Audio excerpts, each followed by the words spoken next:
Hey guys, tonight we're slipping quietly into the soot streaked world of medieval apprenticeships. Not the noble, shiny kind with scrolls and wisdom and maybe a badge at the end. No, we're talking about the other kind, the one with questionable hygiene, an allergy to comfort, and a life expectancy shorter than your linen tunic. You wake up not in a bed, but in what could generously be described as a corner. It smells of old wood, hot metal, and a faint undertone of despair. This is the back of your master's workshop, a cramped, smoky sliver of existence tucked behind the forge, or bakery, or tannery, depending on which poor soul took you in. There's a mat, possibly once straw, now a fossilized slab of mystery fibers. And above you, the flue, the chimney. Yes, the chimney. Because apprentices, especially blacksmiths or bakers, were often expected to sleep near the warmth. Except the warmth comes with smoke and soot and sometimes squirrels. You hack up a small lungful of carbon and wipe your eyes with a sleeve that may or may not be attached to you. It's dark, it's early, and you're already behind schedule. You're not employed, you're bound.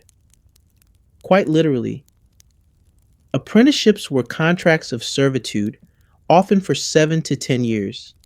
Your parents signed the paper, shook hands with the master, and said goodbye with the resigned smile of people who just offloaded one more mouth to feed. They might have whispered something inspirational, like, be good, or don't set anything on fire. In truth, they were just praying you wouldn't die in your first month. And don't expect pay. That's not how this works. You're paid in experience, which is the medieval equivalent of exposure. You might get meals, if they remember, a bed, if you're lucky, and praise. Well, let's not get carried away. The day begins before the sun. You crawl out from your corner and immediately stub your toe on something sharp and possibly cursed. A bucket, a brick, a small demon of manual labor. Hard to say. You get dressed in the same clothes you wore yesterday, and the day before that, and possibly since the reign of the last monarch. They're itchy, they're stained, they've seen things. You shuffle toward the workshop, where your master is already awake and yelling at a pile of tools, which you are expected to understand through osmosis. You grab the broom, you sweep, the floor fights back. There's sawdust, there are shavings. There's something unidentifiable that smells like old cheese and regret.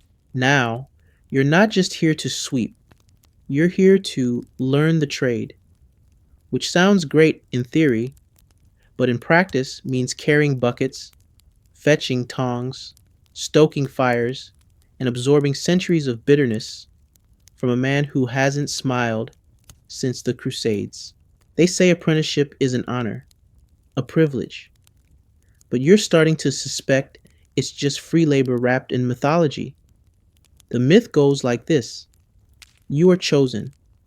Out of dozens of hopefuls, you were accepted to study under a master craftsman, a mentor, a sage, a person of great skill and wisdom, except the master mostly mutters. His instructions are vague, his standards are erratic, and he smells like pickled onions and disappointment. He gives you tasks without explanation and expects them done before you've finished blinking. Mess up, and you get the look, the one that says, I regret everything about this arrangement, including your existence. Still, you try to stay hopeful. Maybe today's the day he teaches you something valuable. Maybe today you'll use the anvil, or the loom, or the sacred oven. You dream of mastery, of moments where your hands become precise, your mind sharp, your work admired. Instead, you spend the morning scrubbing soot off a wall that's permanently blackened and carrying buckets so heavy they feel like small mammals clinging to your arms. You are not learning, you are surviving. And then there's the test. There's always a test, not academic. No quizzes here. These are trials of patience, obedience, and physical resilience. Can you carry hot coals without crying? Can you kneel for an hour without shifting? Can you pretend that the gruel you were served for breakfast didn't have a fingernail in it? Most apprentices didn't make it the full term. They either quit, ran away, or, in some tragic cases, just vanished, consumed by the job, the expectations, or the occasional kiln explosion. Historians still argue whether apprenticeship was a system of noble skill development or just a socially accepted form of glorified child labor. The answer is probably yes.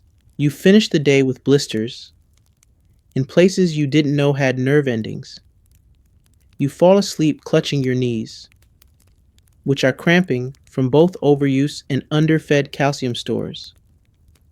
You dream of freedom, of Sundays off, of hot baths, none of which exist.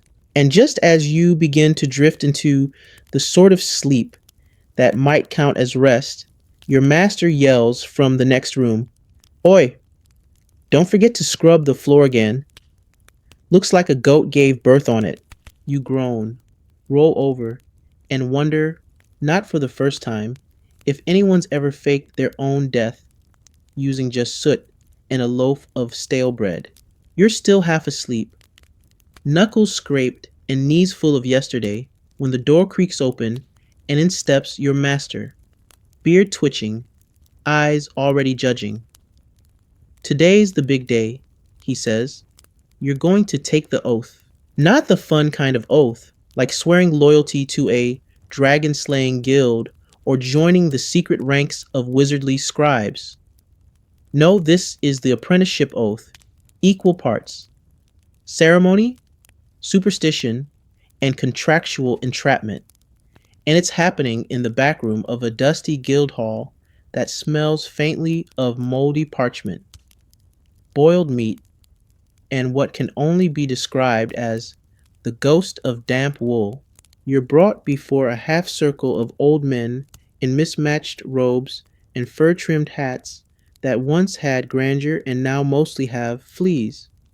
They nod solemnly, though one appears to be asleep, with his eyes open. This is the guild, the gatekeepers of respectability, the ones who have survived, mostly by yelling at people like you. They hand you a crust of bread. It's stale. Of course it's stale. The idea is that you swear your loyalty over it, symbolizing your humble place in the world, and also probably to stop you from chewing anything ever again. One poor apprentice in the 1400s supposedly broke a tooth mid-oath and was mocked until he cried into the mop bucket for a month, or so the tale goes. Whether it's true, historians still argue whether apprentice hazing stories were factual or just guild propaganda designed to keep kids terrified and compliant. Next, you're offered a cup of ale, not the fun kind. This is apprentice ale, warm, flat, and with suspicious floaters, bits of barley, possibly wood, maybe a bug. You drink it anyway, because it's symbolic of hardship, of duty, of microbial risk. Then comes the vow. You repeat after the guildmaster in a voice that trembles like a wet chicken, "I shall serve my master faithfully, keep his secrets, clean his tools, and never raise my hand nor voice in anger." There's more, much more. Promises not to steal, not to wander, not to speak of forbidden techniques, not to entertain devils or jugglers or women of loose stitching. You try not to laugh. You fail. You get a glare that could tan leather. You are now, officially, an apprentice, and you're beginning to understand what that really means. You've signed up for years of thankless labor in the faint hope of future skill. Also, You can now legally be whipped by your master if you sass him, so that's a perk. Back at the shop, your master decides today is the perfect time to test your understanding of the oath. He does this by handing you a bucket of half frozen fish guts and saying, "Scrape that clean and bless it for the cat." You assume this is metaphorical. It is not. You crouch beside the barrel of horror, hands deep in slime, muttering your own invented prayers to the cat of chaos. You can't help but wonder, do all apprentices do this? Is this normal?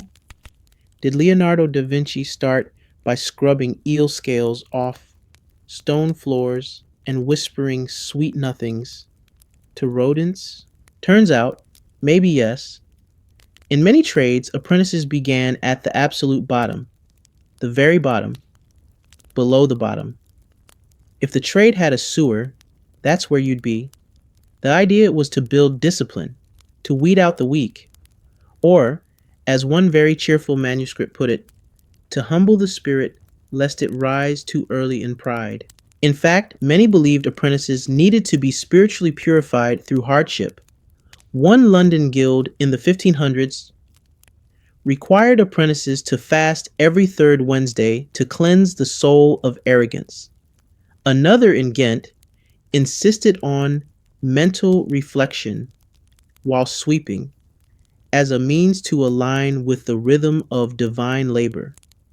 You, however, are mostly just aligning with the scent of spoiled trout.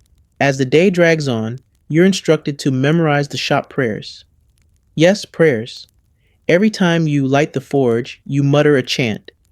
Every time you hammer metal or knead dough or spin thread, there's a rhyme. Some are Latin. Some are nonsense. Some are definitely just made up by your master because he likes rhyming the word sinew with gruel. You mess one up and get a sharp rap on the knuckles, with the wooden stick known lovingly as the reminder. It's not punishment, your master insists. It's tradition. You try to focus. You try to remember the steps, but your stomach is staging a protest. Your back is a question mark, and your brain is still stuck on the clause about never speaking to jugglers. Are they really that dangerous? Mealtime comes. You're handed a hunk of bread and a spoonful of something beige. It's probably porridge. It could be wall plaster. You eat it anyway, savoring the crunch of mystery grains. The bread's crust has teeth. Not like teeth. It has teeth, or at least the texture of them. Evening falls. The shop dims. You finally sit down, legs trembling, arms sore, head spinning. You think you might have learned something. Maybe how not to pour water onto hot coals while standing too close, or how to avoid being blamed for the missing spoon that the master's wife later found in her own pocket. Small victories. And yet, as you lay your aching body down near the warm hearth, soot clinging to your hair, you feel something, a faint flicker of pride. You took the oath. You made it through the first day, and the next time you're handed a bucket of fish guts, maybe you'll know exactly which end to start with. Maybe you wake up in the middle of the night because something is biting your toe. Could be a rat, could be the master's cat, could be a hallucination brought on by fermented porridge fumes. Hard to tell, really, but that's just another charming perk of being an apprentice. Nocturnal mystery nibbles. Sleep isn't sacred here. It's interrupted, communal, and mostly decorative. You're lucky if you get 6 hours. Luckier if none of them are spent trying to fish beetles out of your ear canal. Morning comes, not with the gentle coo of birds, but with the sharp bark of your master shouting, "Up! The fire's dead, and so are you, if it's not roaring in 2 minutes." And so begins another fine installment of things you were never actually taught but are now expected to know, like how to clean the ashes without coughing your lungs out, or how to find kindling in a shop where nothing is dry, including your dignity. You get to work. Fire first, then sweep, then breakfast, which today is bread again. Surprise! This one tastes faintly of soap, which is confusing because you're fairly sure no soap has ever entered this building. Still, you chew. It's crunchy in the wrong way.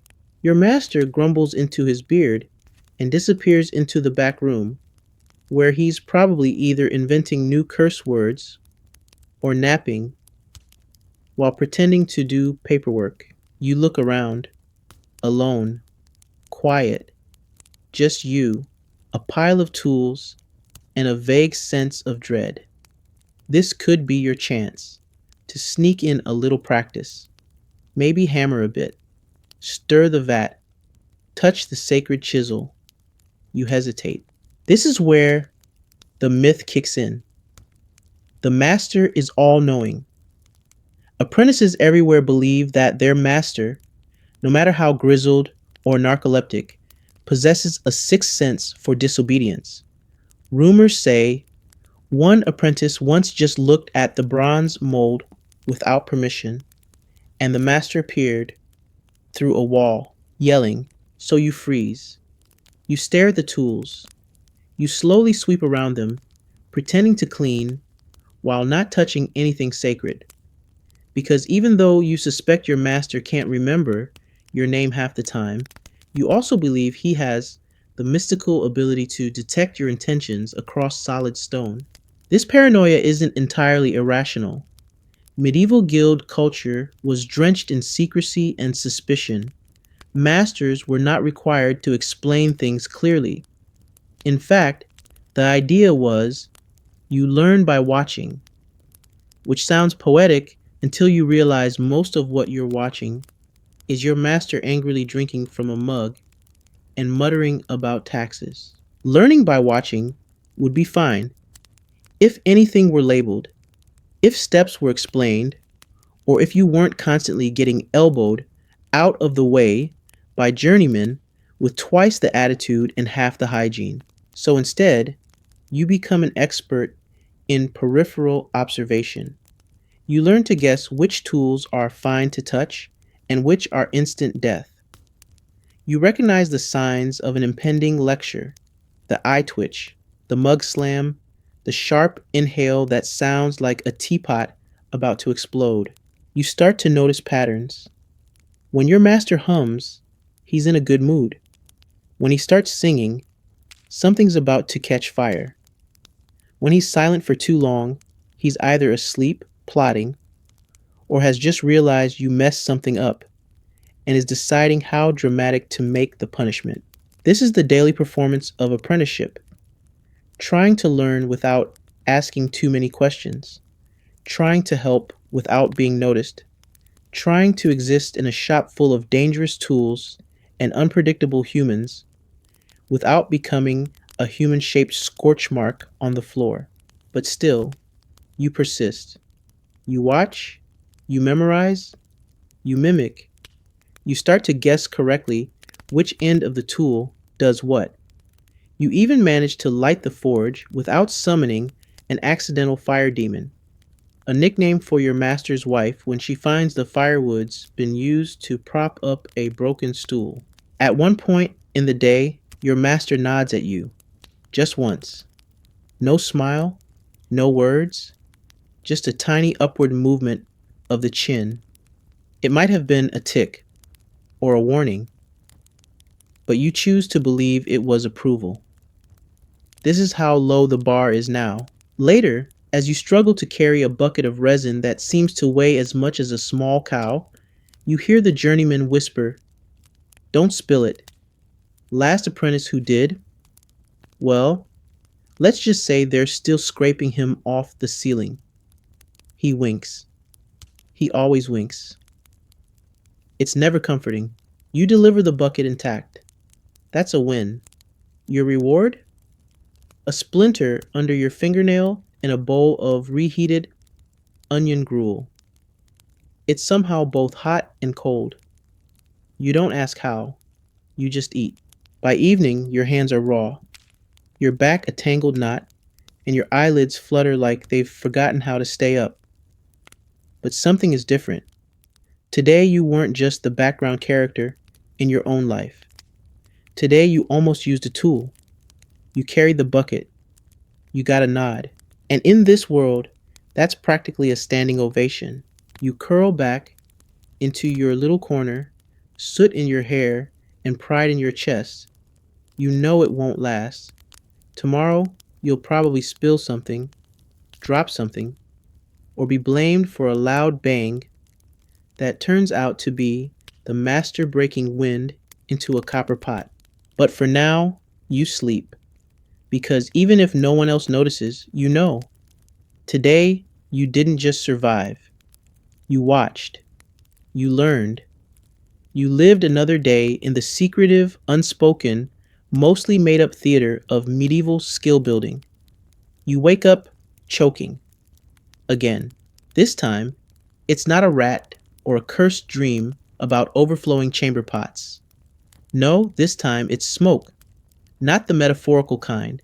The literal, eye watering, lung scraping, honest to goodness, medieval smoke wafting through your little chimney corner like it paid rent.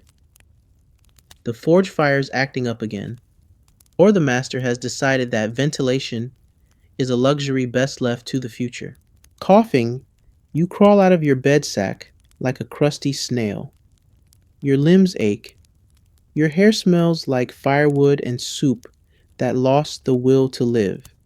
You stagger toward the front of the shop, eyes stinging, lungs wheezing, and finally understand why so many apprentices had that haunted look. You thought it was the stress. Turns out it's just smoke poisoning. Today, you're told, is cleaning day, which is misleading because every day is cleaning day. It's just that today, you'll be cleaning places you didn't know existed. Under the anvil, inside the flour barrels, around the latrine vent. Yes, the latrine vent. Somewhere between scrubbing soot with vinegar and trying to dislodge century-old gunk from the ceiling with a spoon and your own sense of shame, the master calls you over. You need to toughen up, he says, stroking his beard as if it contains wisdom. When I was your age, I slept standing up and only ate twice a week. You young ones are soft. You resist the urge to point out that he has 3 chins and takes 2 naps a day, because that would violate the unspoken rule. Never question the master's mythology. See, the master isn't just your boss. He's a legend in his own mind. He claims to have apprenticed under a man who once made a sword for the Duke of Somewhere. He swears he forged nails for the cathedral and once baked a loaf so divine, a monk wept and declared it holy. You've seen the nails. They're crooked. The bread is a brick. But you nod solemnly, as though hearing the gospel. That's the thing with apprenticeship. You're not just learning a trade. You're entering a cult, the master's cult, complete with its own rituals, its own myths, and its own carefully curated version of truth. Question that version, and you'll find yourself polishing pewter with your own spit for the next month. This hero worship wasn't just local. Across Europe, masters were romanticized into semi-mystical figures. They wore the reputation of the guild like armor.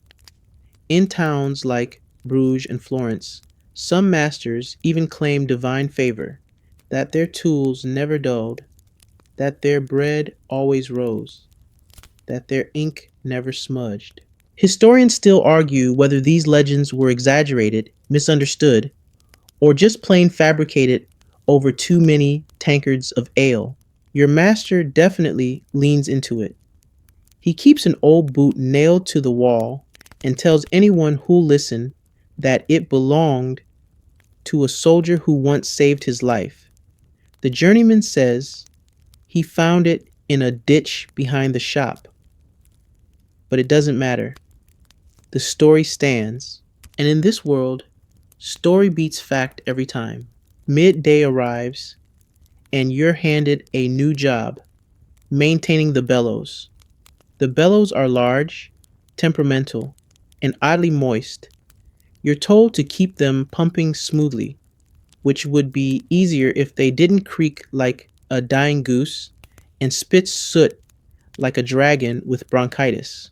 While you're crouched beside them, sweating and trying not to sneeze, your master demonstrates the proper angle for pushing air. You mimic it. He shakes his head. You adjust. He grunts. You adjust again. He says, "Close," but your elbows are insulting the gods. You're not sure if he's being metaphorical or if this trade actually has a patron deity of elbow angles. There is no winning here, only degrees of failing slightly less. At one point, a neighbor pops into the shop, a short, jolly man with fewer teeth than expected, and claps your master on the back. They exchange stories about the old days, when apprentices were beaten daily, fed monthly, and emerged better men for it. You stand awkwardly, unsure whether to laugh, nod, or slowly back away into a vat of glue. The myth here, of course, is that suffering builds character. The more soot you inhale, the more valuable your training. The less sleep you get, the stronger your work ethic. Your blisters, badges of honor. Your hunger, motivation. Your aching back, tradition. But here's the thing no one tells you. Sometimes suffering just makes you tired. Still, you try. You want to believe that this is part of becoming something, that all the grime and groaning and strange elbow theology is shaping you into a craftsman, or at least someone who can hold a hammer without crying. The afternoon drags. The bellows moan. Your arms throb. The journeyman throws a handful of sawdust at your head for fun. You don't react. You're too tired. He seems disappointed and wanders off to pick a fight with the broom. By dusk, your shirt is stiff with sweat, your hands are raw, and your brain is mostly mush. But as you clean the tools, carefully, reverently, you realize something shocking. You understand them now. You recognize the subtle curve in the chisel, the weight balance of the mallet, the sweet spot on the anvil. You're not a master. You're not even good. But you're better than you were. And that's the real mythology, isn't it? Not that masters are gods or apprentices are chosen, but that showing up, surviving, and paying attention eventually does something. You don't notice it at first, not day by day, but in the quiet moments, in the spaces between complaints and catastrophes. You're becoming something. You curl up again by the chimney, soot on your cheeks, calluses on your palms, and just the faintest flicker of pride in your chest. Tomorrow, you'll probably mess up something big. You'll probably get blamed for the fire going out or the goat wandering into the shop again. But tonight, you sleep like someone who's almost beginning to believe they might one day know what they're doing.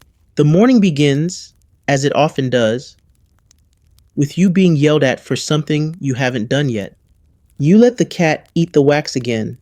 Your master roars from across the room. You blink, half awake, unsure whether he's joking, confused, or somehow seeing into the future. You've never touched the wax. You didn't even know there was a cat. But that's the beauty of your situation. Everything is your fault by default. If a tool is missing, you moved it. If the fire is too low, you didn't stoke it. If the bread doesn't rise, you breathe near it wrong. If the weather turns, clearly you displease the sky. You shuffle to the workbench with the weary gait of someone who has aged 40 years overnight. Your tunic is damp in the worst possible way. Cold sweat meets forge fumes, and your boots feel like they've been stuffed with gravel and regret. The journeyman is already in a mood. He tosses you a pile of leather scraps and says, "You know what to do," which you absolutely do not.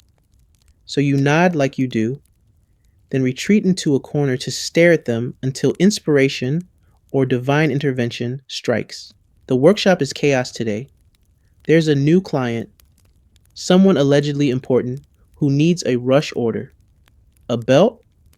A lockbox? An ornate boot heel? It's unclear. The master is yelling, the journeyman is swearing, and you are quietly trying not to sneeze from all the dust being kicked up. In the corner sits a broom. Not just any broom, the apprentice's broom. It's got a name, Martha. No one knows why. She's missing most of her bristles and smells like mildew and anxiety. You use her anyway, sweeping the floor like it might earn you a pat on the back. It won't. The master knocks over a barrel. The journeyman blames you. You apologize before even looking at what's happened. This is just part of the rhythm now. Blame, accept, move on. Like a strange, dusty form of meditation. See, in your role as apprentice, you are the official scapegoat. It's a noble tradition, dating back centuries. No matter the trade, blacksmith, cooper, baker, scrivener, there was always someone to pin things on, and that someone was always the newest, smallest, and most visibly confused. Historians still argue whether this culture of constant blame served as a motivational tool or simply created generations of twitchy adults with a chronic fear of loud noises.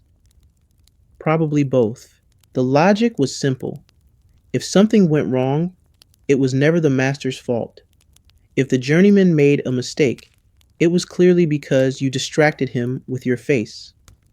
If a customer didn't pay, maybe you gave them the wrong vibe. If a pot exploded, you clearly cursed it while stirring. And don't even think about defending yourself. That's how you get assigned extra chamber pot duty or asked to test the heat of a glowing poker with your elbow. You try to blend into the background, moving silently, bowing slightly, speaking only when asked, and even then at half volume. You become invisible, and still, somehow, you're blamed when the candle sputters out. Apprentice breathed too hard, mutters the journeyman, and nobody laughs. Later, your master gives you a serious look. Boy, he says, though you're fairly certain you've corrected him on your name at least 8 times. You must take responsibility. You nod solemnly. Responsibility is good, right? Which is why, he continues, you'll be cleaning out the rat bin. Pause. The what? You are then introduced to a wooden chest behind the forge, where old scraps, broken tools, and apparently rat carcasses have been collecting for a year. It smells like vinegar, wet parchment, and unfulfilled dreams, and it is now your job to empty it. You don a makeshift mask, some linen wrapped around your nose, and dive in. It's exactly as horrible as expected. There are things in there that move. You pretend they don't. You scrape. You gag. You whisper encouraging things to yourself like, at least you're not a serf. And one day you'll laugh about this. Possibly. With therapy. Back then, it was believed that enduring disgusting or demeaning tasks built humility. There were even tales of apprentices being asked to walk barefoot through the town square, holding a sheep's bladder, just to learn modesty. Whether that actually happened or just sprang from the overworked imaginations of guild chroniclers is still debated. But the spirit remains. Apprentices exist to be tested. And today, you're being tested. By midday, you emerge from the rat bin victorious, if slightly traumatized. You wash your hands in the horse trough and return to the shop only to find that someone spilled honey on the parchment order log. Guess whose fault it is? No, go on, guess. You, of course. You didn't even touch the honey, but that doesn't matter. As the apprentice, you exist in a permanent state of probable guilt. It's baked into the job. You take the blame, again, quietly, and for a fleeting second, you think maybe there's power in that. Everyone else runs from guilt, denies fault, dodges the blame like it's cursed. But you own it. You absorb it. You become the shop's emotional sponge. Weirdly, it gives you a kind of freedom. You've got nothing to lose. You've already disappointed everyone, and yet you're still here, still working, still learning. As the sky fades to gold and shadows stretch across the dusty floorboards, you sweep again, you scrub again, and this time, when a plate drops in the back room, shattering into 10 pieces, you beat everyone else to the punch. Sorry, my fault, you call instinctively. Your master peeks out, surprised. He wasn't even going to blame you this time. Progress. There's a certain hierarchy in the shop. Not officially written anywhere, of course. No signs, no nameplates, no diagrams carved into the wall, though the journeyman once tried that, but the master hit him with a ladle. But everyone knows the pecking order. At the top, the master, king of the clutter, tyrant of tools, breaker of peace and furniture alike. Next comes the journeyman, smug, sleep deprived, and only half competent, but with just enough seniority to make your life a tragic little opera of endless chores. And at the bottom, you, a creature of mop and dust, a specialist in being unseen but always blamed, a connoisseur of burnt crusts and secondhand scolding. You thought maybe, just maybe, your situation might be improving. That nod yesterday, that one moment of almost approval. But today swiftly reminds you of your true place in the shop's food chain. It starts with breakfast, or rather, the lack of it. You ask timidly, Master, may I have? No, he grunts. No explanation, just no. And so you start your day running on fumes and the faint memory of a turnip you saw in a dream. You grab Martha the mop and begin cleaning. Again, always cleaning. Dust settles faster than your dignity here. You're sweeping under the shelves when the journeyman walks by and says, That's not how you sweep. Like this. He takes the broom, does it exactly the same way, then hands it back with a sniff. You sigh. Then the master calls you over. He has something important, he says.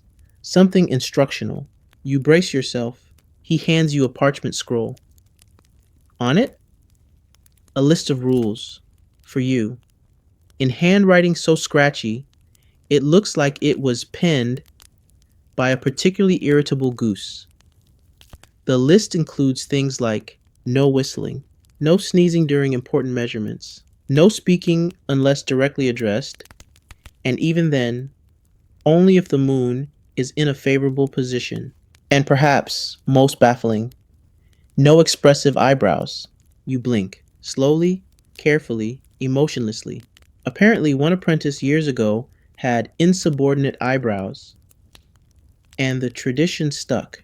That's the thing about these workshops. The rules are endless and often absurd. One London apprentice was famously beaten for looking at the master's daughter with improper optimism. In Bruges, an apprentice was once made to wear a barrel for a week for asking if he could take a day off. The barrel was labeled lazy. Historians still debate whether these rules were actual moral codes, tools for discipline, or just increasingly elaborate inside jokes that got out of hand. Your master seems to believe in all of them, firmly, passionately. Even the eyebrow one. He demonstrates raising and lowering his bushy brows like semaphore flags. See? That's threatening. You nod solemnly. You lower your brows. The rest of the morning is filled with odd tasks, polishing tools that haven't been used in decades, restacking the same pile of wood 3 different ways, each time wrong somehow, and holding a candle perfectly still for 30 minutes, while the journeyman experiments with shadow casting. You're not sure if this is part of the trade or just performance art born from boredom. Then comes the incident. You're asked to carry a tray of nails across the shop. Simple, basic. You've done worse. But halfway through the walk, your boot catches on something: a rag, a lump, a rogue chicken feather from some forgotten delivery, and the tray tilts. Hundreds of tiny nails spill across the floor in a sound that is exactly what guilt would sound like if it had a noise. Silence. Then, Apprentice. The master's face appears, redder than usual, a vein pulsing near his temple like it's trying to escape. You scramble, dropping to your knees, hands shaking, scooping up nails while whispering apologies like a prayer wheel on overdrive. But he's not angry about the nails. No, he's furious because, somehow, you managed to drop the tray while looking smug. You weren't. But your eyebrows. Oh no! You forgot to neutralize your eyebrows. The punishment? You are assigned to latrine bucket duty. Again. Which is, tragically, not a metaphor. You carry the sloshing beast to the alley, avoiding eye contact with everyone, and try not to think too hard about your life choices. And yet, while you're rinsing the bucket with stale rainwater and existential dread, a strange sense of calm creeps over you. Because even in this ridiculous system of rules and blame and eyebrow policing, you're learning not just how to scrub and hammer and avoid direct eye contact, you're learning how people work, how power operates, how traditions survive. You start to see the rhythms. The rules aren't there because they make sense. They're there because they keep things moving. They give structure. They give the master a sense of control. They give the journeyman something to roll his eyes at. And they give you boundaries to push against. You walk back into the shop, shoulders squared just a little more. The journeyman throws a spoon at your feet. You missed a spot, he says. You nod. And then, with perfect neutrality, you raise your eyebrows just slightly, enough for him to notice. He freezes. You smile, just a little. There's no punishment, yet. But you've made your point. You are the apprentice, the bottom of the ladder, the one who scrubs and serves and silently takes the blame. But you're also watching, learning, waiting, and one day, you'll be the one writing the rules. You wake up with a peculiar ache in your shins, a dull throb that suggests you've either grown 3 inches overnight or were kicked by a goat in your sleep. Possibly both. You sit up slowly, adjusting to the morning's usual bouquet: damp straw, yesterday's onions, and something warm and vaguely alarming wafting from the forge. It's not breakfast. It's never breakfast. You gave up on that dream sometime around day 3. Today's lesson, you are told, is a special one. You will observe the master at work. This sounds promising. A glimpse of greatness. A front row seat to craftsmanship. Instead, you are instructed to stand very still for hours, while the master contemplates a lump of iron with the seriousness of a man choosing his last words. He doesn't hammer. He doesn't cut. He just squints, then grunts, then squints harder. You're not sure if you're witnessing genius or indigestion. You shift your weight. He growls. Still. The idea, he explains later with great flourish, is that you must learn by watching, not asking, not doing, just absorbing. This concept is as old as the guilds themselves. Masters believed that true skill was not taught, but transmitted, like a smell or the plague. You were meant to develop a kind of craft osmosis by breathing the same air, watching the same hands, smelling the same burns. But really, all you're absorbing is soot and the sneaking suspicion that the journeyman is just making stuff up as he goes. And you're not alone in that. Historical accounts show that apprentices across medieval Europe complained, quietly of course, about the observation method. Some spent years fetching water and sweeping before even being allowed to touch a tool.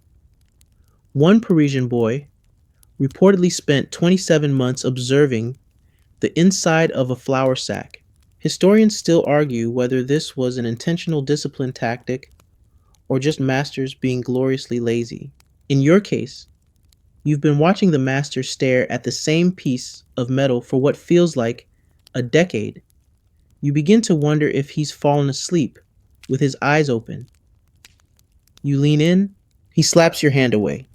Don't crowd the genius, he mutters. You return to your assigned spot. Shift your weight again. Try to blink slowly, reverently.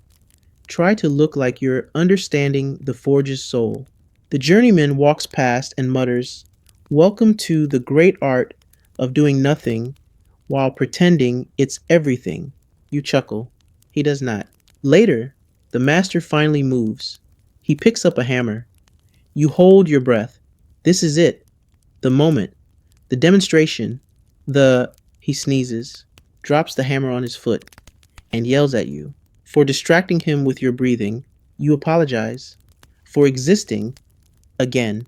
And yet, when he finally begins to strike the metal, sharp, rhythmic, purposeful, you can't help but be mesmerized. The clangs echo in your chest. The sparks dance around your feet. The air smells like creation, or possibly burnt toast. Still, it's something. He shapes the metal into a simple hinge. Nothing fancy, but precise, elegant in its own clunky way.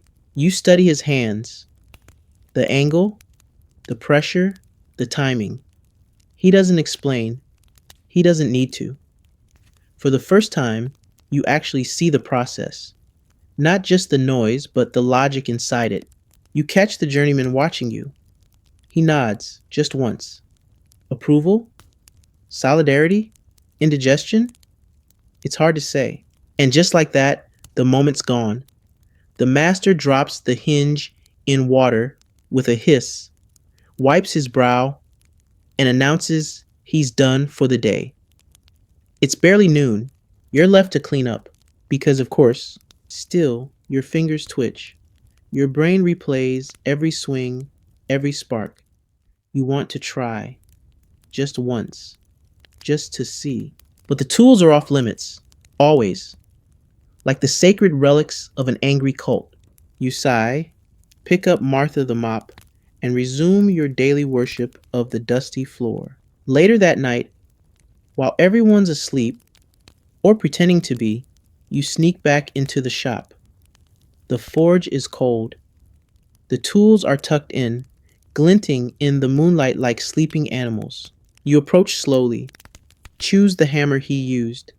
It feels heavy, awkward, alive.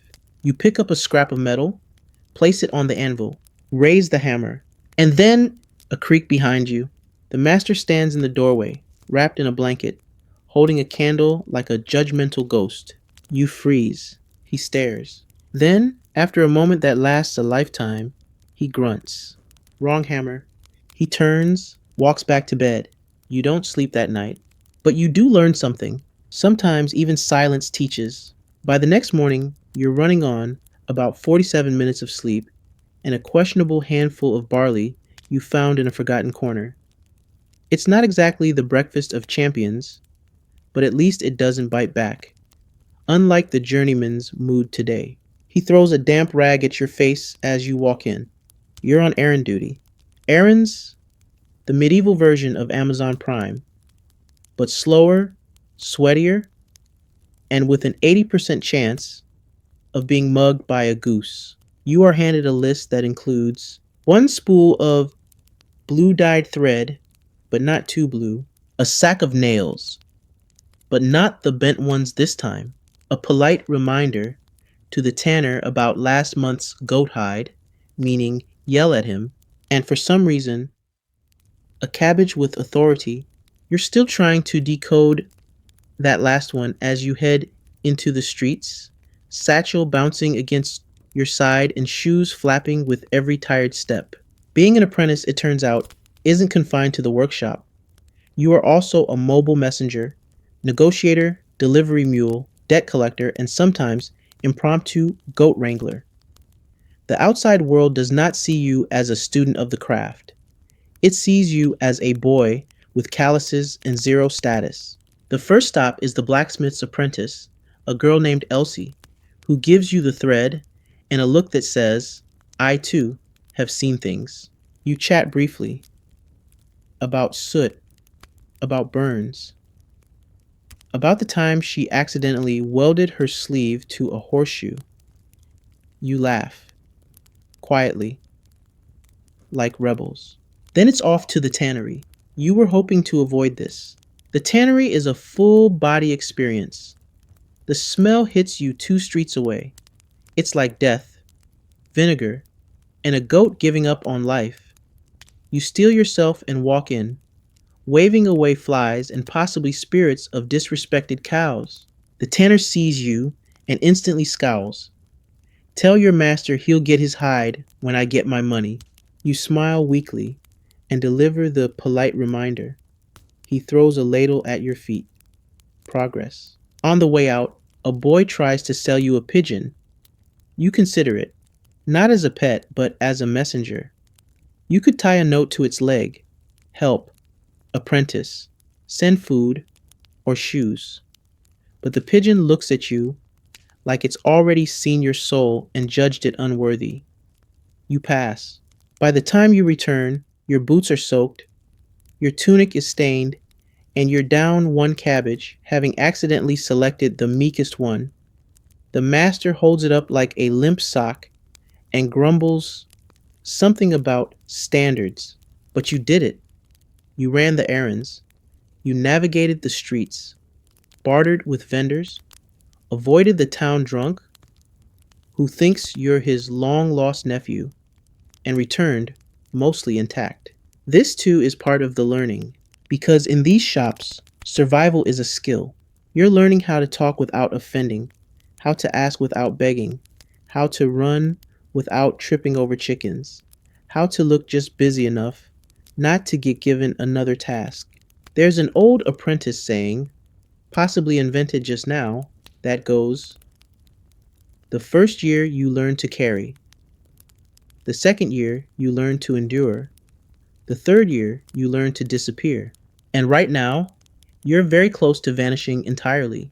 You take your place by the forge, breathing in the warm air that smells like iron and history.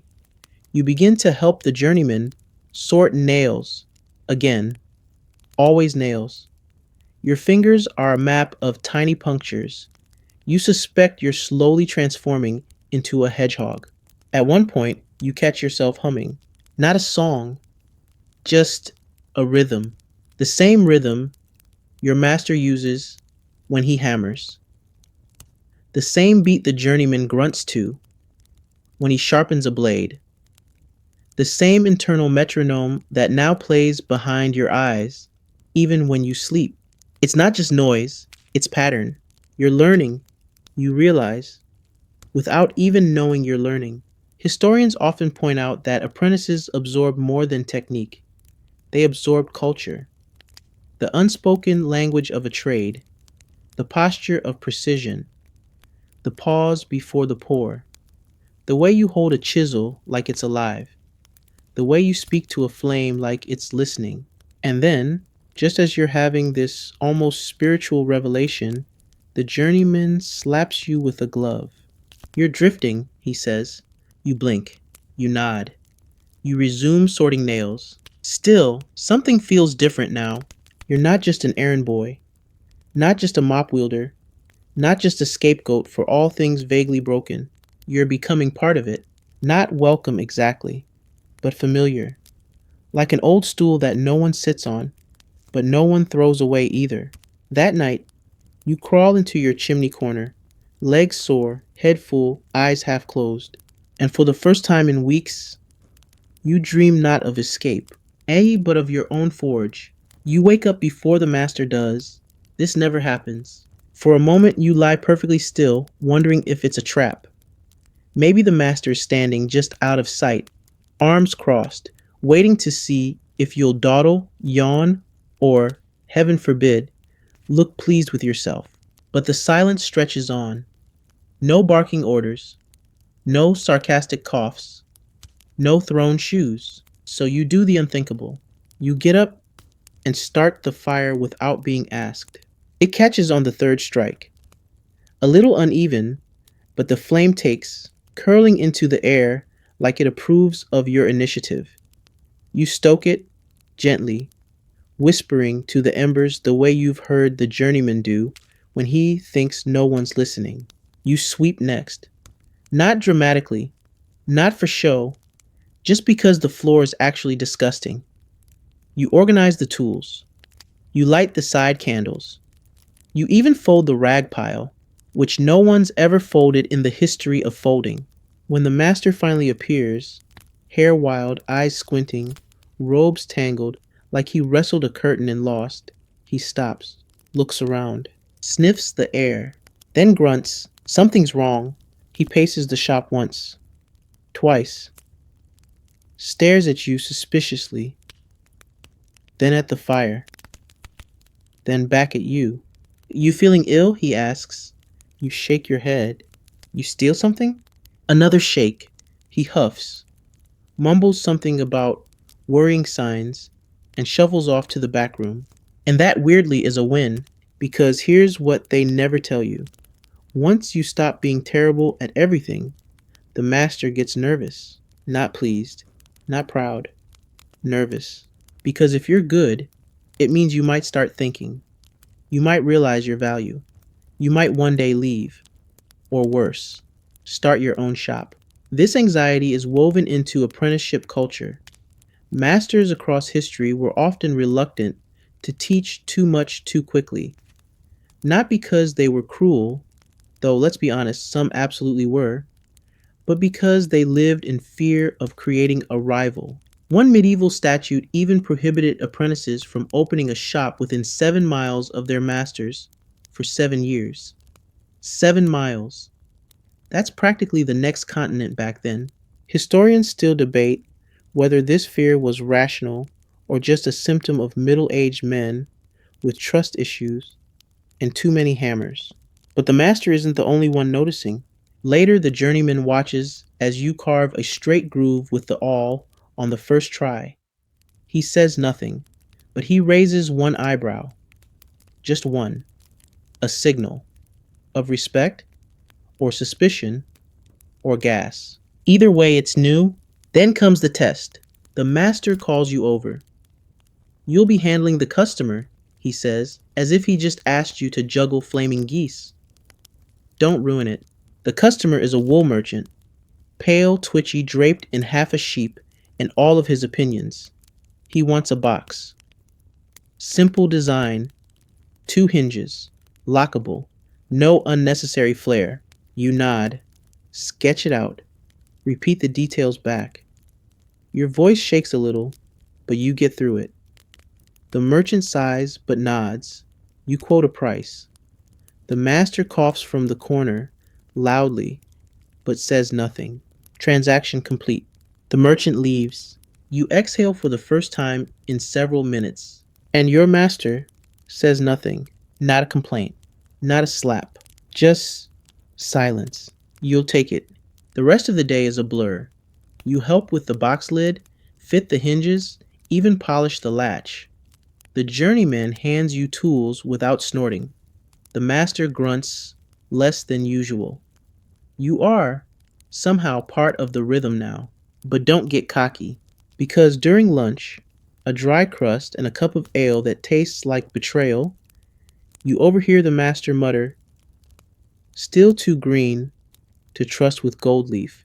You're not even sure what gold leaf is yet, but you want to know. That night, You clean the workshop longer than usual, partly because the tools need it, mostly because you don't want to leave. There's a comfort in the quiet. The forge is sleeping. The tools rest where they belong. The air hums with the residue of heat and industry and accidental wisdom. You run your hand over the bench. You can feel it now. The grain, the notches, the tiny scars of years. And for the first time, it doesn't feel like someone else's world. It feels, maybe just a little, like yours too. You crawl into your corner and sleep deeply. No rats, no smoke, just dreams of tools that don't break, work that sings, and a shop of your own.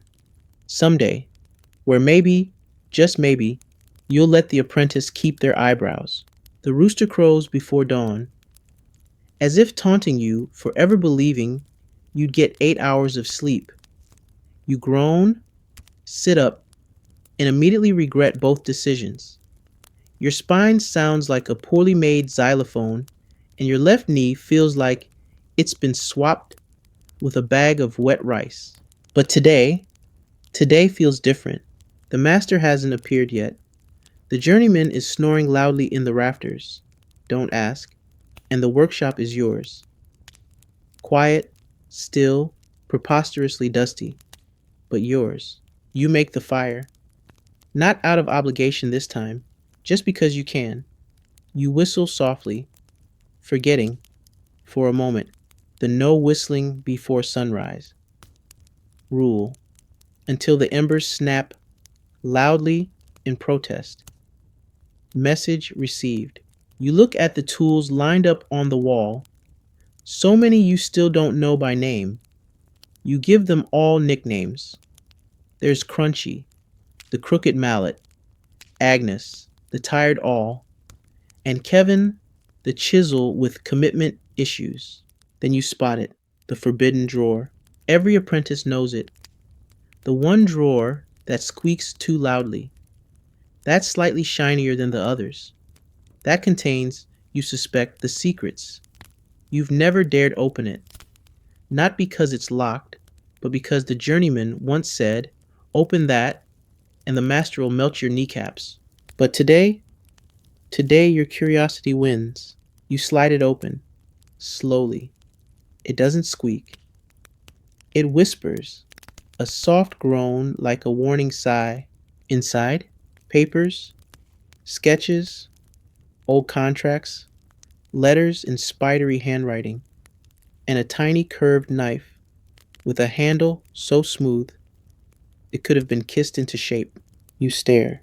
You're expecting something mystical, maybe cursed, but no, these are just notes, ideas, diagrams of tools you don't recognize, a half-finished recipe for fireproof varnish, questionable, a love letter signed with a wax stamp in the shape of a squirrel. You hear a creak behind you. You slam the drawer shut and spin around, heart in your throat, ready to confess everything, including crimes you haven't committed yet. But it's only the cat. Yes, apparently there is a cat, probably more smoke than fur at this point. It hisses, then curls into the master's slipper like this is its birthright. You're still recovering from your near-death experience by feline when the master finally appears. He glances at the fire, then the bench, then the broom, and gives a single nod. You'll shadow me today. You blink. Shadow is master code for real training. Not just chores, not just yelling, actual guidance. You spend the morning watching him carve wood for a cabinet door, his hands deliberate, his mouth mostly silent, except for occasional phrases like, "Never trust a board wider than your thigh," and "The varnish always lies." He lets you sand the edge. Once, you nearly ruin it. He snatches it back without a word. But later, he hands it back. Try again. That's all. No lecture, no sigh, just a second chance. And it hits you. This is how they all do it. The masters. They teach not with kindness, but with silence, not with praise, but with repetition. The second chance is the gold medal. The nod is a parade. It's their way of saying, you're almost useful. Apprentices in the past told the same tales. One boy in Prague waited 6 years to be allowed to stir the ink. Another in Venice carved 327 pegs before he was permitted to touch a joint. Progress wasn't marked in promotions, it was measured in how little the master corrected you. Historians still debate whether this was wisdom or just systemic stubbornness. You now believe both. By late afternoon, you've sanded 3 panels, boiled glue without setting anything on fire, minor steam burns don't count, and remember to breathe through your mouth during varnish mixing. You're sore, sweaty, slightly adhesive, but something about it feels good. At one point, the journeyman throws you a lump of bread. It's stale, dense, and possibly sentient. You're less annoying today, he mutters. You take that as a compliment. You eat the bread. Evening falls. The master leaves early. Important guild meeting, he says, which probably means wine and grumbling with other beardy men. You and the journeyman are left to close the shop. You stack the tools. You clean the brushes. You light the evening candle with a confidence that feels earned. The journeyman leans back in his chair, watching you. You know, he says, the master only lets apprentices shadow him when he's planning to make them miserable in new ways. You nod. You're oddly okay with that. You crawl into bed later, every inch of you aching, the smell of varnish still clinging to your fingernails. And you realize, for the first time, you're not just learning how to work, you're learning what kind of worker you want to become. You wake up to the sound of chanting, which under normal circumstances would be deeply concerning. You crack open one eye and realize it's just the journeyman, muttering what can only be described as motivational insults to himself while hammering crooked pegs into a box frame. Come on, you soggy twig, he says to the wood. Stand straight, or I'll plant you back in the ground. Charming. You rise, stretch, and immediately regret that decision. Your back has formed a new shape overnight, something between a question mark and a treble clef. You pat yourself down. No new injuries, just the usual combination of dust, bruises, and existential confusion. Today is special. Not because you've been told it is, but because the journeyman has been mysteriously quiet since dawn. No spoon throwing, no dramatic sighs, no unsolicited critiques of your sweeping form, just a suspicious hum. Eventually, he gestures for you to follow him. You obey, because that's what apprentices do. You follow, you carry, you nod, you absorb. You step outside into a world buzzing with spring. The street is half mud, half optimism. Children chase chickens, chickens chase bread. You try to chase neither. You and the journeyman arrive at a large wooden door, ornate, heavy, and humming with a sense of purpose. The guild hall. Inside, it's every bit as chaotic and marvelous as you imagined. Walls lined with tools like weapons, paintings of past masters, all glowering like they disapprove of your haircut. A long bench with deep butt grooves, the mark of true craftsmanship. You're here to observe, which is code for stand in the corner and try not to look stupid. The journeyman is here to submit a sample, a ceremonial item made under master supervision to be judged by the council. In his case, an intricate box with carved hinges and a false bottom. It is beautiful, annoyingly so. A few other apprentices from other shops are present too. One is covered in paint. Another smells strongly of fish. One has a bandage around his head and an air of general confusion. You nod to them, a silent acknowledgement. You are all members of the same absurd club, the nearly competent.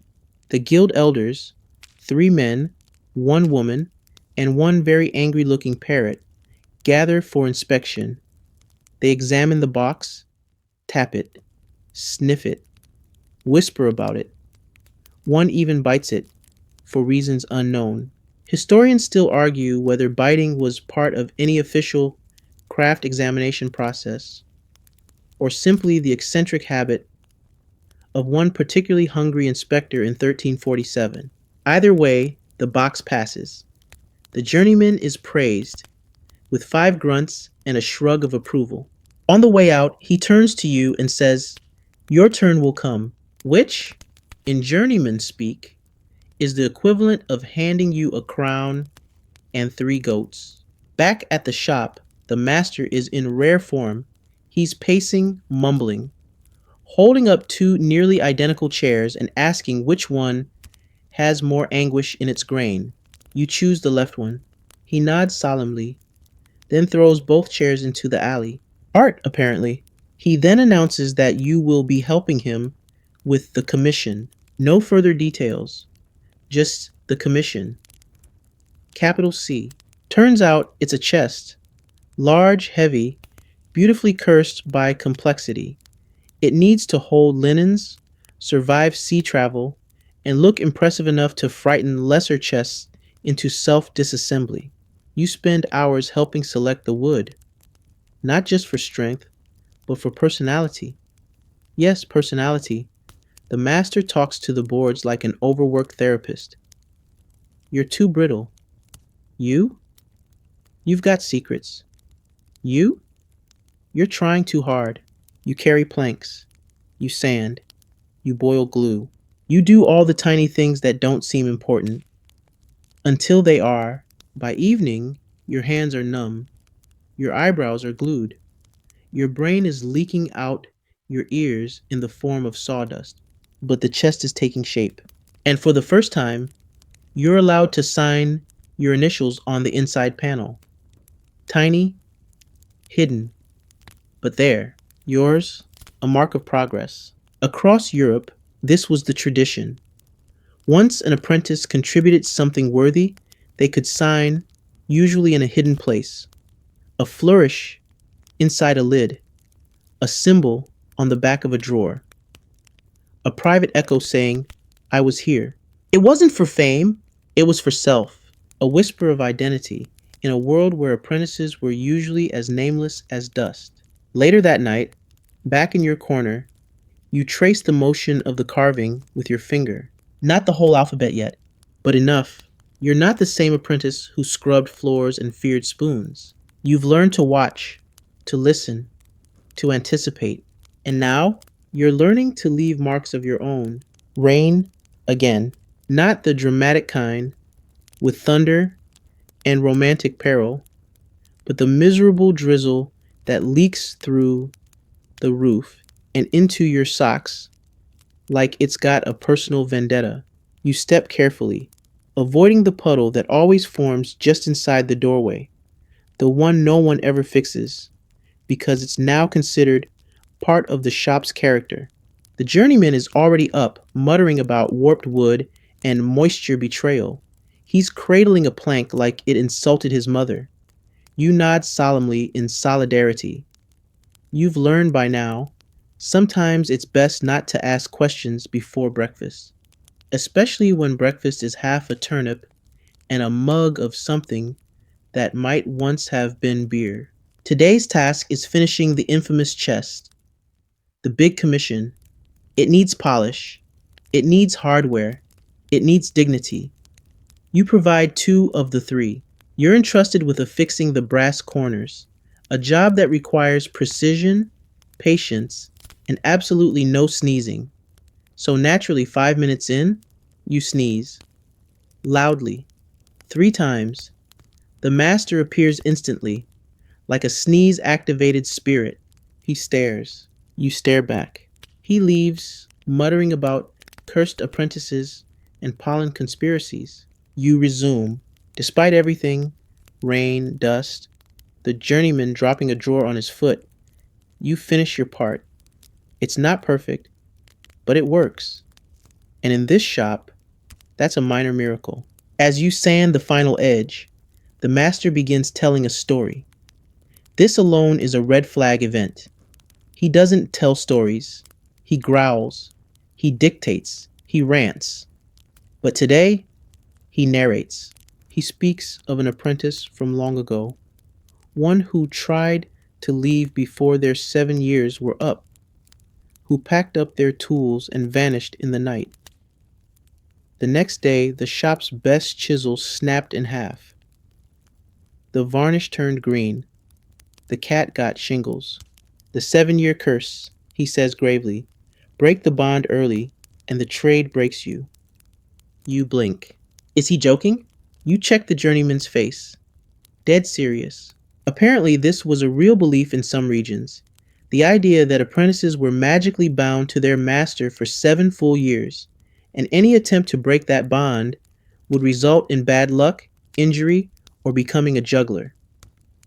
Terrifying. In York, there were even rumors of apprentices being tracked down by craft spirits who would tie their hands at night until they returned. In Prague, it was said your fingers would twist into permanent knots. And in Florence, a broken bond meant being followed forever by a small, angry goose. Historians naturally are divided. Some say it was metaphor, representing the discipline and commitment needed to master a craft. Others think it was just a clever way to stop kids from quitting halfway and becoming traveling poets. Either way, the superstition lingers. And don't think of leaving early, the master says now, wiping dust from the chest lid, or you'll be cursed with sloppy joints and a wandering spirit. You nod, even though you weren't planning to go anywhere. Not with the rain, not with the chest unfinished, not with the secret drawer you still haven't figured out how to open. Still, the idea sticks. 7 years. That's a long time. You've already forgotten what freedom smells like. Your clothes all carry the same 3 notes: ash, oil, and stale onions. You haven't written a letter in months. You haven't had a proper bath since ever. But there's something grounding about the repetition, about knowing what your hands are for each day, about the slow, creeping sense that you might be getting good at this. Later, while oiling the hinges, you pause. Run your thumb over the grain. Watch the sheen come alive under your cloth. You did this. Not alone. Not yet. But you're part of it.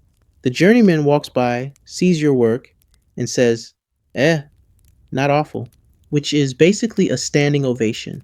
That night, you dream of the 7 year curse. In the dream, your hands are wrapped in vines. Your tools laugh at you, and the goose follows you around the village muttering, "You didn't sand the corner." You wake up sweating. You check your fingers. Still mobile. Still mostly normal. You take a deep breath and slip into the shop again, just to look. The chest sits in the moonlight, quietly proud. It's beautiful in that sturdy, imperfect way. You touch the corner you polished. You trace the tiny, almost invisible notch where you made your mark, and you whisper, 6 years and 10 months to go. Maybe it's the curse. Maybe it's madness. Maybe it's just your imagination. But for a brief moment, you swear the chest winks at you. You awaken with a splinter in your thumb and a poem about linseed oil stuck in your head. The poem is terrible, and the splinter is stubborn. The shop smells like vinegar today, which is only slightly better than the usual blend of burnt wood, ancient sweat, and mystery stew from the corner pot that no one's claimed ownership of since March. The master is nowhere to be seen. The journeyman is busy arguing with a hinge. You seize the opportunity to sit by the window and pretend you're checking for draft leaks while actually enjoying 5 whole minutes of stillness. It doesn't last. The master bursts through the door with a suspiciously cheerful tone and a suspiciously large sack. You squint at both. We've got a blessing, he announces, which in master language often translates to, you're about to suffer in a new and elaborate way. He empties the sack. Contents: leather straps, garlic cloves, a crooked spoon, and what looks like a jar of ashes. You raise your hand. Yes, you may ask, he says. No, I will not explain. And thus begins the ritual. You're told to scrub the floors with a vinegar mixture. Again. Hang garlic over the doorway. Again. And walk 3 counterclockwise laps around the bench while mumbling, keep the blisters out. It's for luck, the master says, though he won't specify what kind of luck or whether it's the good kind. The journeyman rolls his eyes so hard, you're surprised they don't fall out. You learn later that many workshops believed in these strange protective rituals, especially when beginning a big project or welcoming a new apprentice. Some lit candles over tool racks. Others buried coins in the cornerstones. One infamous guild in Bohemia reportedly sacrificed a chicken every solstice, though some say the chicken just lived under the floorboards and everyone pretended not to notice. Historians still argue whether these practices were rooted in pagan superstition, early union bylaws, or just creative ways to justify garlic hoarding. But in your shop, it's normal. You chant, you mop, you get slapped on the back of the head for mispronouncing mallet. The master, satisfied, dips his fingers in the ash jar and smudges your forehead. For protection, he says, you are now dusty, oily, and spiritually marked, just like every apprentice before you. This becomes a theme. Over the next few weeks, the workshop descends into what can only be described as chaotic, ritualistic productivity. Every dropped nail must be blessed. Every miscut board must be spun thrice before being reused. Every apprentice, Red U, must wear a leather strap on the left ankle to balance the luck. The journeyman grumbles about this constantly, yet obeys every rule. You catch him once whispering to the glue pot. You say nothing. You also discover an odd habit the master has. Before each day's work, he dips a tiny brush in wine and paints a symbol under the workbench. It fades within minutes, but he does it without fail. You ask what it means. It's for the tools, he says. The tools? To remind them they're not in charge. You nod slowly, deciding not to question it further. One rainy afternoon, the journeyman tasks you with retrieving some nails from the shop across the lane. Simple enough. Except when you arrive, the blacksmith's apprentice insists you pay for them with a spell. You blink. You were not briefed for spell-based bartering. Turns out, his master has been convinced that apprentices are secretly magical, and that every nail carried between shops must be purified. You end up drawing a lopsided star in the mud with a stick, humming tunelessly and saying the words, "Bless this mess." With enough fake confidence to satisfy him, he gives you the nails. You run. That night, over stale ale and burnt bread, the journeyman shares his own tale. Once, during his second year, he was blamed for a storm. A chair cracked in the wind, he says. The master said it was because I forgot the cinnamon charm. You stare at him. It wasn't even my chair, he adds bitterly. You realize something profound in that moment. Apprentices are never just workers. They're scapegoats, superstition magnets, living talismans that take the blame, carry the burdens, and, when lucky, absorb the praise like rain on dry earth. You start keeping your own charms. A smooth pebble in your boot, a thread tied around your wrist, a carved thumbprint hidden under the bench. Not because you believe, but because they do. And sometimes belief is enough to shape the day. One morning, the master grunts approvingly as he picks up a carving knife. Feels lucky, he says. You don't tell him it's the one you secretly whisper to before each session. You just smile and hope the luck holds. Today starts with blood, not yours, miraculously, but the journeyman's, courtesy of a very sharp chisel and a very dumb decision involving trying to catch it mid fall. The chisel, not the blood. He curses, loudly and creatively, while you scramble to find the cleanest rag, which turns out to be your sleeve. He does not thank you, but also doesn't bleed to death, so you file that under muted victories. Once the finger is bandaged with something that may or may not be cheesecloth, the journeyman announces that you are now promoted to tool handler for the day, which means, he adds with a smug smile, you get blamed for everything I mess up. You nod. This is standard procedure, but being in charge of tools means more than just fetching them. It means knowing them intimately. Not in a romantic way, of course, though Kevin, the chisel, does seem emotionally needy. You're now expected to anticipate which tool is needed, when, and why. You begin with the hammers: ball peen, cross peen, straight peen, which sounds like a joke, but tragically isn't. You learn which are for bending metal, which are for tapping joints, and which are apparently for general life frustration, as the master once explained while smashing a bench leg in half. Then there are the planes. Not the flying kind, the shaving wood kind. Each one feels slightly different.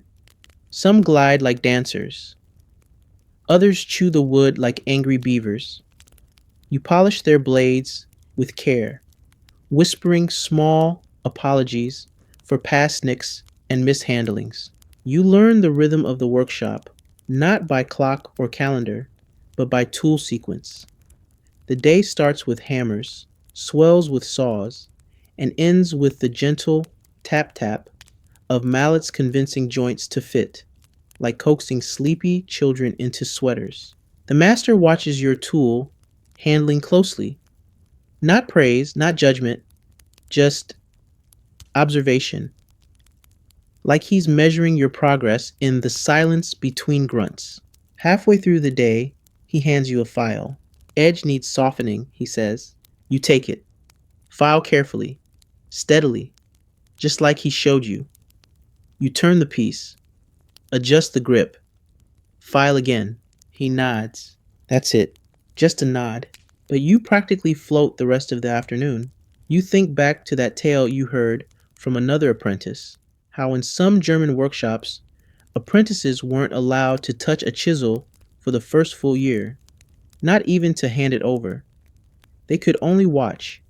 It was said that tools had souls, and apprentices had to prove they wouldn't offend them with clumsy fingers. Some even believed that mishandling a master's tool could curse your future craftsmanship, leading to warped joints, creaky furniture, or, worst of all, career stagnation in bench repair. Historians, of course, argue whether the tools really held spiritual weight, or if this was simply a grand excuse to keep clumsy teens away from expensive metal. Either way, the weight of the file in your hand feels heavier now. You begin to notice more. The tiny squeak of the hinge when it's not oiled correctly.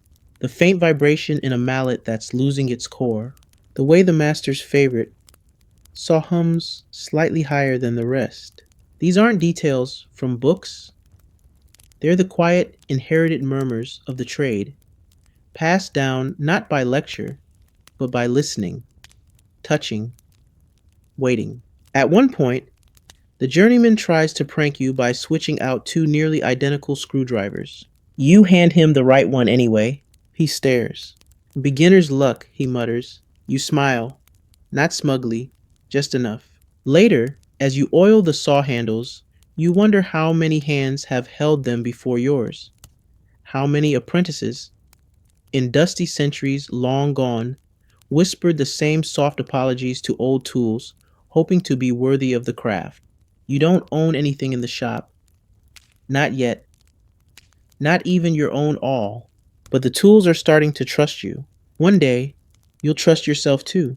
That evening, the master tells a story over his cup of burnt ale.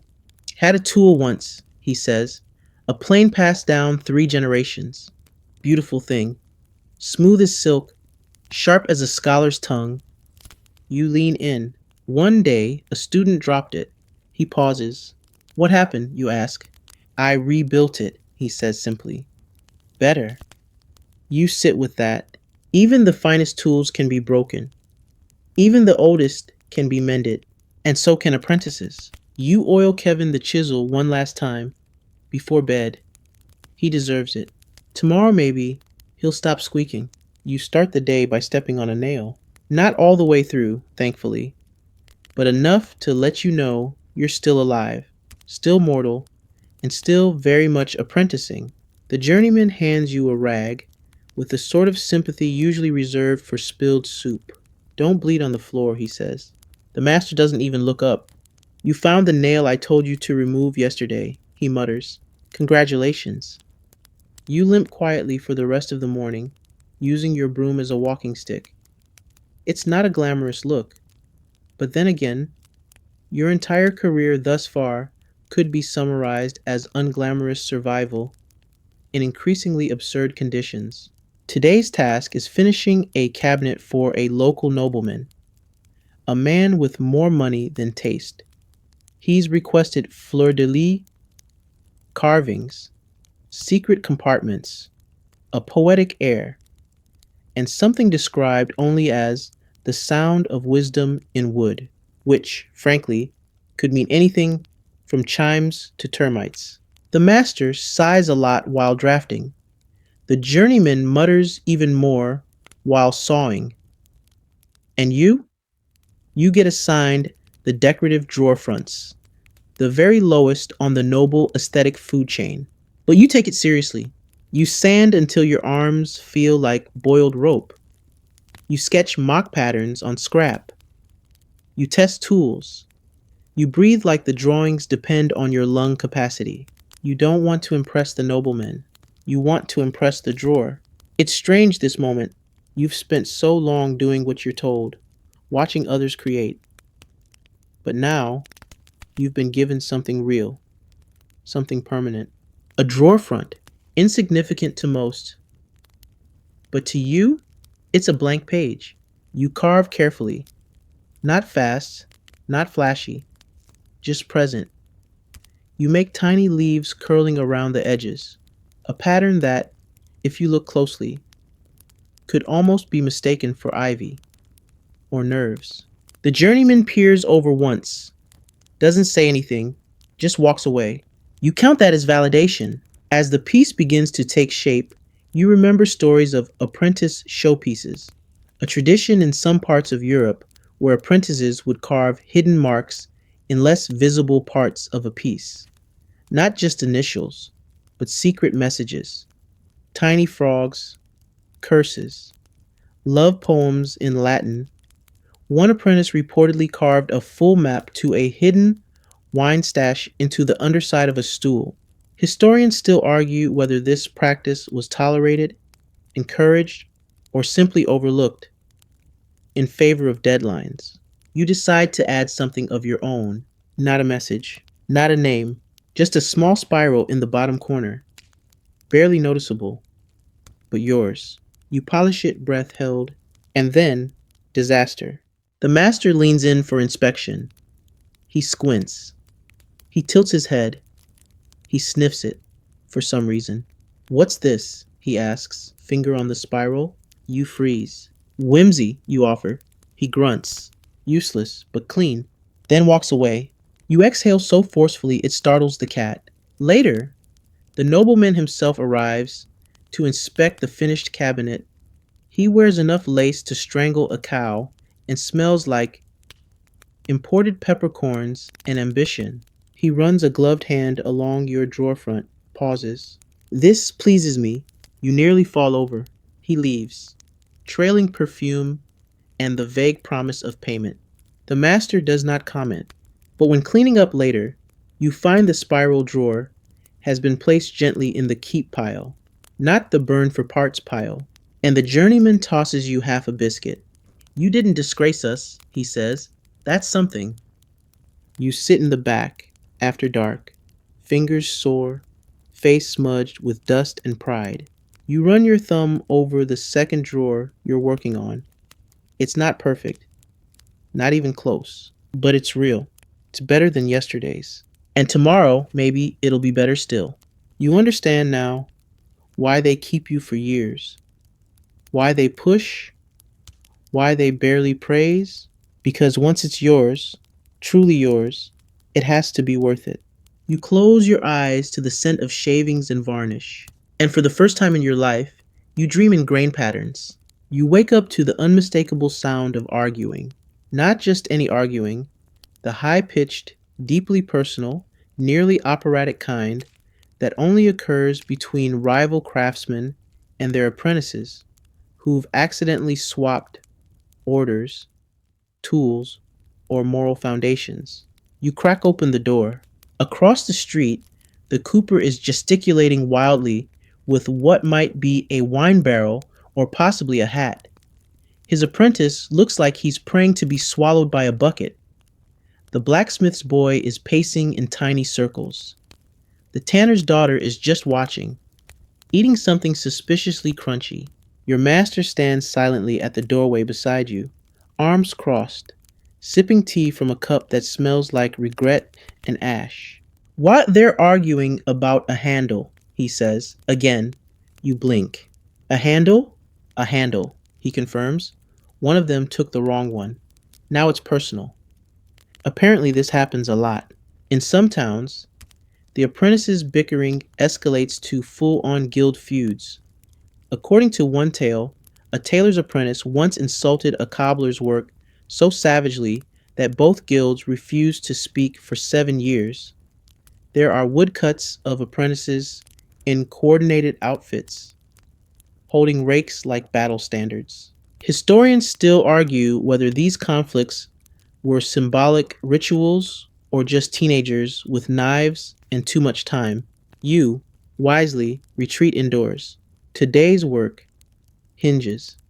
Not the flashy kind with filigree and pride, but the basic iron sort that hold heavy doors shut and occasionally bite fingers out of spite. The master is uncharacteristically helpful. He demonstrates the correct placement, slightly above center, always. He explains the tension principle, how wood swells with rain, how improper balance can ruin a frame. You place a hinge wrong, he says. You're not just making a mistake. You're ruining trust. You blink. Doors expect hinges to behave. You blink again. He's clearly slept near varnish fumes. Still, you listen, because today feels important. He lets you install a full hinge, not one screw, the whole thing. You measure. Twice. You align. You press. You pray. And you succeed. It's not pretty, but it swings. That night, over a bucket of stew and what might be turnip crusts, the journeyman tells you a secret. There's always a fight, he says. Between who? Apprentice and tool. Apprentice and journeyman. Apprentice and self. You wait. The trick is knowing which one you're supposed to lose. You mull that over while soaking your feet in a tub that's seen better centuries. You think about the handle, war, across the street, the spiral drawer, the glue pot you knocked over last week and pretended was an experiment. You're fighting all the time, but some fights, they're the point. You remember the saying, you can't shape the wood until you let it shape you.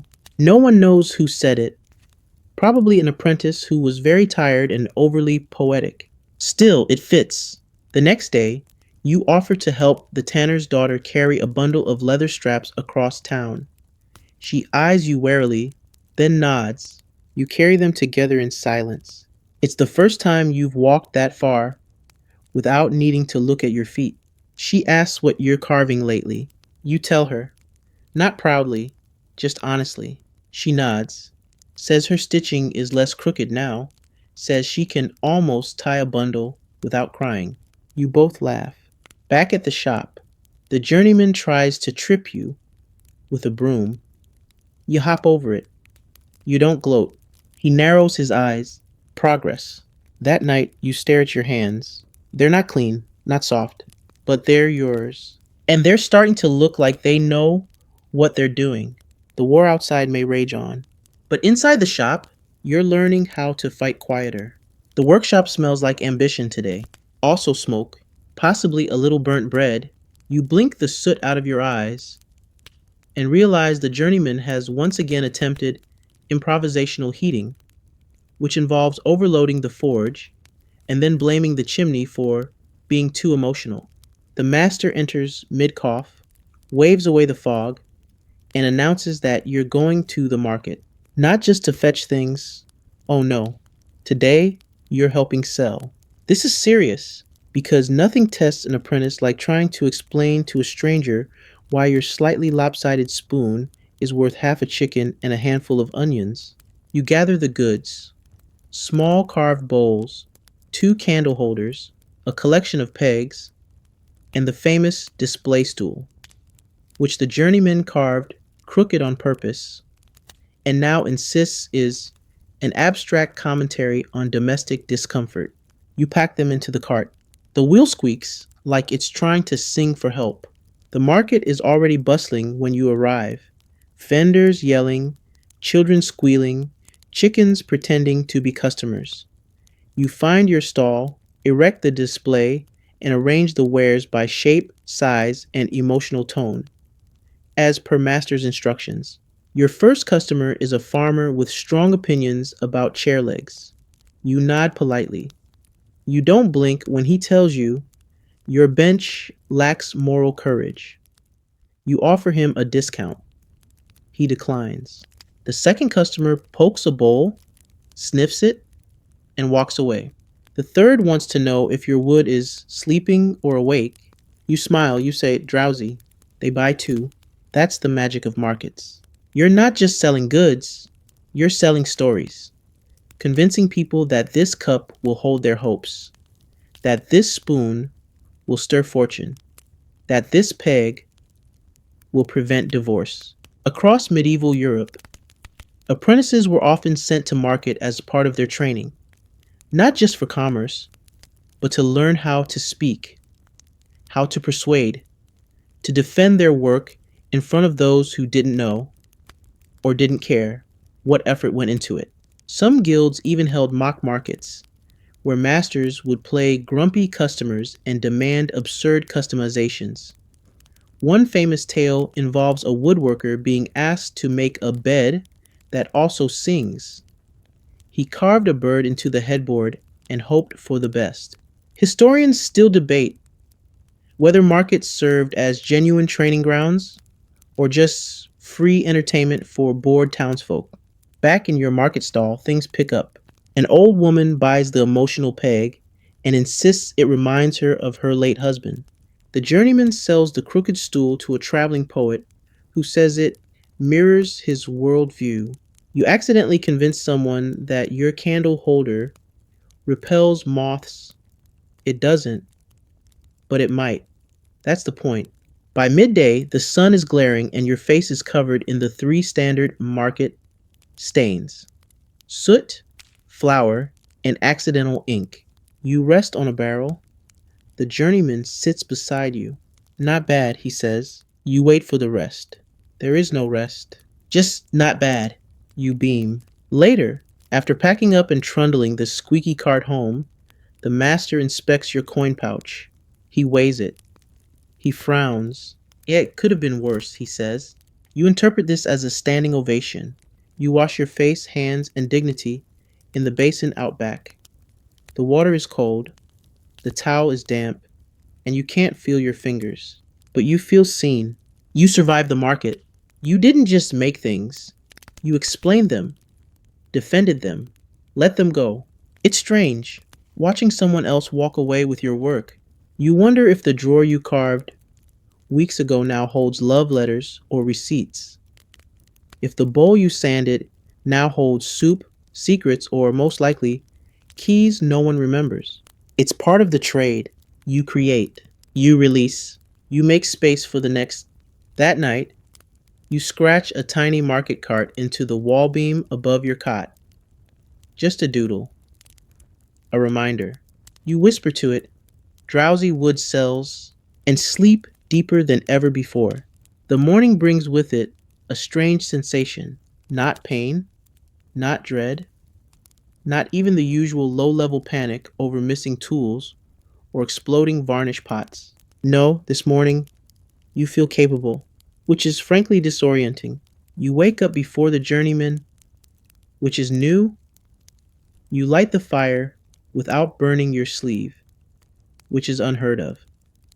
And you organize the chisels in such a way that even Kevin looks impressed. The master walks in, takes one glance at the bench, and without a word, hands you a rolled up parchment. You unroll it carefully, expecting a grocery list or a veiled insult in Latin. Instead, it's a blueprint. Well, blueprint might be generous. It's a charcoal smudge that vaguely resembles a cabinet, but there's a name on it, and a seal, and one clear phrase at the bottom, to be executed by apprentice. You blink. Me, you ask? The master shrugs. You're the apprentice, aren't you? This is it. Your own commission. Small, yes.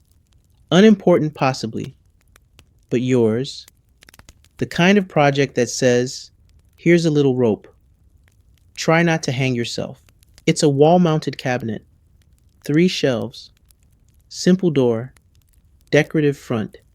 Needs to fit into a priest's quarters, survive humidity, and not contain demons. You assume that's a given. You gather materials with shaking hands. You whisper to the planks like old friends. You sharpen every tool twice. You sketch the design on every scrap of wood within reach. You even take a moment to tie on a clean apron, because this matters. You work quietly, not slowly, not frantically, just steadily. You measure twice. You cut once. You adjust when the frame shifts. You adapt when the hinge pin goes missing, and you have to fashion one from an old nail and the blessings of 3 nearby saints. You remember the old superstition: changing masters mid-apprenticeship brings misfortune. Some said your work would warp for years. Others claimed your hair would fall out. The more dramatic tales involved angry, guild spirits and exploding barrels. Historians still debate whether this was rooted in ritual tradition, job security panic, or simply the practical concern of transferring partially trained apprentices and their unfinished projects.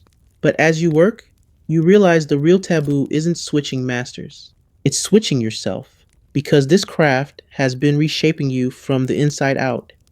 Every splinter, every insult, every drawer you sanded for someone else, it all led here, to this crooked little cabinet, and it will be crooked. You already know that. One panel bowed ever so slightly overnight, and the door might hum when opened, but it's yours. You try to hide it from the journeyman, but of course he finds it before sunset. He runs his fingers along the joints, grunts once, points at a loose peg. Fix that, he says, and maybe burn the top corner, or yourself, whichever's easier. You grin. When the master inspects it, he doesn't speak. He just picks it up, weighs it in his hands, sets it on the table, leaves the room. You stand there in silence, unsure if you passed or failed, until he returns with a brush and a pot of polish. Finish it, he says, and sign it. You almost drop the polish. You sign your name, your whole name, into the underside of the lowest shelf. It feels surreal. like putting your name on the moon. No one will see it probably, but you'll know forever. And that night, when you lie down, you dream not of tools or tasks or clumsy mistakes. You dream of a room, a small room, a priest's quarters maybe, with a crooked little cabinet on the wall, and someone placing their belongings in it, never knowing who made it. But you'll know, you always will. There's a certain quiet that falls over the shop the morning after a finished project. Not restful quiet, just the kind that comes when everyone's too tired to yell. The journeyman snores on a pile of wood shavings. The master eats something that might be cheese or soap. You sit by the window, letting the sun paint stripes on your apron, admiring your still bandaged thumb and slightly swollen wrists like battle medals. The cabinet is gone, collected at dawn by a messenger in a robe far too clean for this district. He said nothing, just handed the master a silver coin and a sealed letter. You weren't allowed to read it, of course, but you think it smelled faintly of incense and judgment. The space where the cabinet sat is now empty, and so are you a little, because no one tells you that finishing something you cared about feels a lot like losing it. You stare at your hands, not soft, not graceful, but they know what they're doing now, at least more than they did. The journeyman wakes with a snort and a stretch. Ready for the next one? He asks, like it's a joke. You nod, and mean it. There's a rhythm to this life now. The creak of the floorboards, the pop of the fire, the soft whistle the glue pot makes when it's almost boiling. It's not easy. It's rarely fun, but it's yours. The master calls you to the back room, a place you've only entered once, during a particularly dramatic glue explosion. He hands you a chisel. Not Kevin. This one's clean, straight, balanced. This belonged to my master, he says. You blink. I'm not giving it to you, he adds quickly. I'm letting you use it. Which, in master speak, is basically adoption. You hold it reverently. It fits your hand better than your own name. Later, while sweeping the shop, because of course, you still sweep, you find the journeyman carving something into the underside of the workbench. You pretend not to notice, but when he leaves, you peek. It's your initials, next to his and the master's, all scratched in roughly the same place. A secret record, a quiet badge, because when apprentices graduate, they don't get parades. They don't get trumpets or parties or monogrammed cloaks.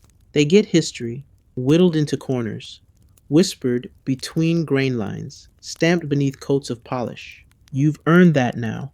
You survived the spoons, the sawdust, the vinegar mop, the goose-related nightmares. You outlasted 7 years of splinters, lectures, and emotional manipulation via drawer craftsmanship. You have become the thing everyone said you weren't ready to be, capable. You hear footsteps behind you. The master returns, holds out a small wrapped bundle, inside an apron. New, heavy, yours. It's time, he says. Time to take on your own apprentice. Your mouth goes dry. Don't look so horrified, he adds. You won't be as bad as I was. You think about it. The journey from useless to useful, from walking disaster to drawer whisperer, and now passing it on. The idea is terrifying, but also kind of thrilling. You nod. A slow, certain nod. The master smirks. Better start building them a cot. You glance toward the chimney.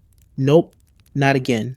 You grab a broom, sweep with an extra flourish, and whisper to the tools resting in the corner. Be kind. They won't, of course, but it's worth asking. Your first apprentice arrives on a damp morning. They're shorter than you expected. Nervous. Carrying a sack full of broken dreams, stale bread, and one clearly stolen spoon.